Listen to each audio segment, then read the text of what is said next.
વીર નર્મદ દક્ષિણ ગુજરાત યુનિવર્સિટીની પરીક્ષામાં ચોરી રોકવા 120 સભ્યોની સ્ક્વોડની ટીમની રચના કરાઈ। 14 ઓક્ટોબરથી બીકોમ, બીએ, બીસીએ સહિતના અભ્યાસક્રમોની પરીક્ષા શરૂ થઈ રહી છે, જેથી યુનિવર્સિટીએ કોલેજીસ માટે ગાઈડલાઈન પણ જાહેર કરી। 4 ઝોનની સ્ક્વોડ ટીમની રચના છે। તમામ ઝોન વાઇઝ ટીમ પરીક્ષામાં થતી ગેરરીતિ અટકાવવા અને ઝડપી પાડવા કાર્યવાહી કરશે। સાથે પરીક્ષા દરમિયાન કોલેજના તમામ સીસીટીવી ચાલુ રાખવા પણ આદેશ કરવામાં આવ્યો છે।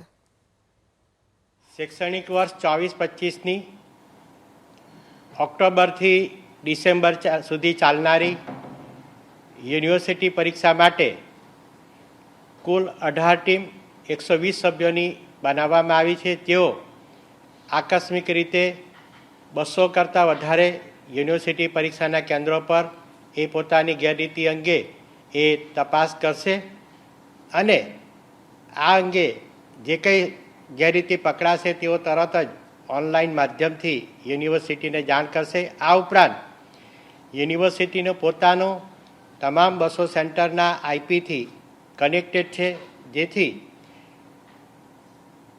प्रश्नपत्र खोलवा, प्रश्नपत्र स्वीकारवा, उत्तरवहीओना बंडलो आ प्रकारनी जे संवेदनशील बाबतो जे छे जेने स्ट्रोंग रूम कहेवाय छे ते स्ट्रोंग रूम पर पण 24 कलाक एना केमेरा रहेशे अने अहींयाथी एनुं रेकॉर्डिंग चालू रहेशे। आ उपरांत जेटला पण परीक्षा खंडो जे छे एनुं पण अहींया लाइव अमारी पासे आईपी थी व्यवस्था करवामां आवी छे, जेथी एनी अंदर कोईपण प्रकारनी गैररीति न थाय।